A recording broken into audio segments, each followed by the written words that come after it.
All set? Yeah.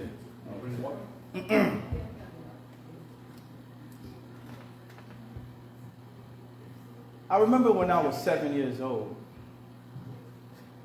Now, mind you, this was back in 1865, and this town was just one big open field with a few shops in downtown, but mostly just a long road in between homes.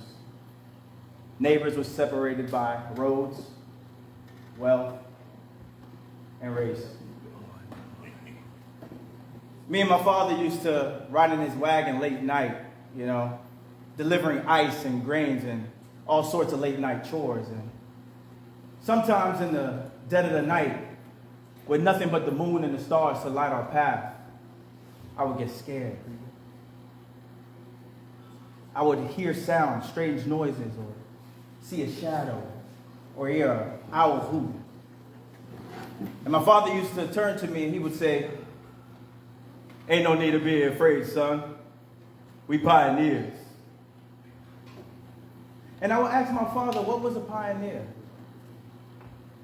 And he told me it was a brave soul who had the courage to journey into the unknown, stake a claim, make his mark into this world. My father taught me about the pioneers that discovered America. Pioneers like Christopher Columbus and the Pilgrims. But he also taught me to never forget about another kind of pioneers who helped build this country. The kind of brave souls who were forced into their journey, forced by men who made fortunes treating other men like property, slavery.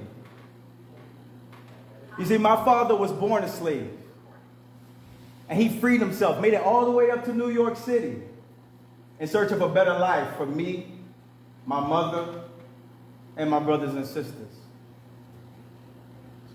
My father made his journey often in the dead of the night by himself. And I would ask my father, were you ever scared? Were you ever afraid? And he'd just look at me and he would say, "I wasn't afraid, son. I was a pioneer." You see, I loved my father. I want to be just like him. And whenever I told him that, he would just smile. And he would just tell me, "One day you'll blaze your own trail. Keep your eyes ahead. Keep your heart strong. Be brave. Be bold. You'll get there." And that road brought me all the way to the baseball field as a teenager. You see, I had a gift. I had a gift that brought me all across this nation.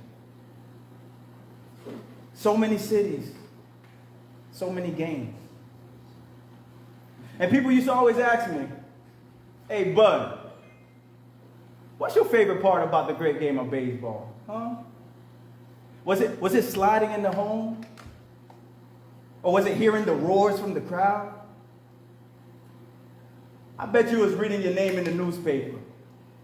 Or how about hearing it on the radio?" Nah, that wasn't my favorite part. My favorite part was the freedom. The freedom to be judged by my talent and not by my color. You see, when I swung that bat and hit that ball into the midday sun, or scored me a double, triple, or even a home run, that crowd, they loved me. They didn't see a colored man or a spook or a coon. They saw a great baseball player, a hero, a pioneer. You see, I was the first man of color to play baseball professionally back in 1877. Many played the game before I did, but I was the first to do it for pay, on a team with a bunch of white men. Black folk used to come up to me, and they would tell me, "Hey, Bud, seeing you win just make our hearts sing." Truth be told, Just seeing the looks on their faces made my heart sing too. It was a look of pride and joy.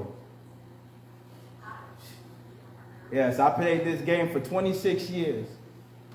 For 26 years, I was in this league. And during that time, I watched other brothers come up in the league as well. Brothers like Jackie Robinson or Shoeless Joe Jackson. Yeah. Of course, those brothers made more money than I ever did and certainly got more recognition in the white press, but that didn't worry me. Not one bit. It's like my father said, be brave, be bold, keep your eyes ahead, your heart strong. You'll get there one day. After 26 years of playing this game, I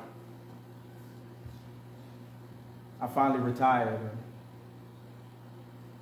Went out to live with my sister out in Frankfurt, about 30 miles away from here. And when I died, penniless and all but forgotten,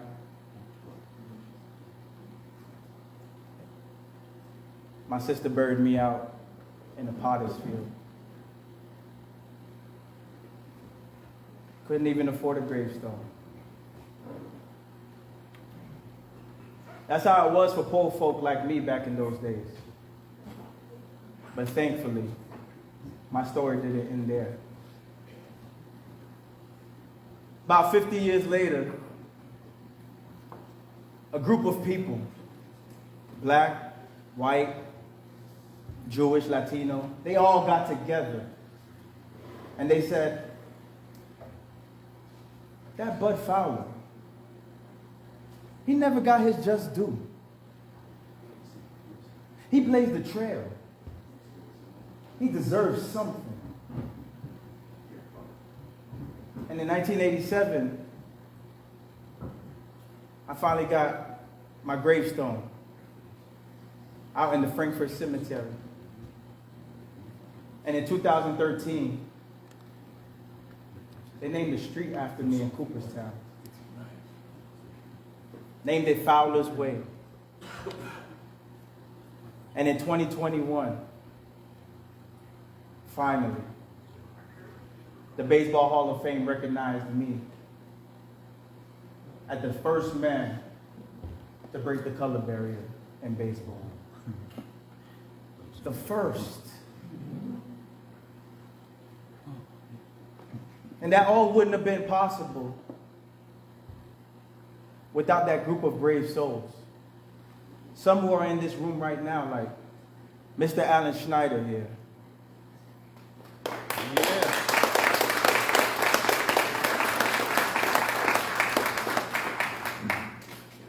Him and those people made this all possible. Can you believe that? That young 7-year-old kid, that young poor kid, he has his own gravestone now. And that gravestone reads, Bud Fowler, black baseball pioneer.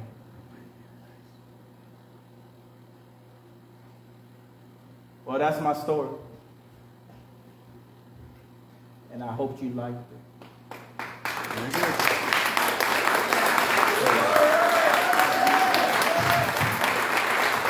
All right, Bud. And to my young pioneers, I have one final message to my young pioneers out there.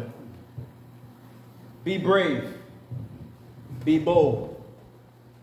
Keep your eyes ahead. Your heart strong.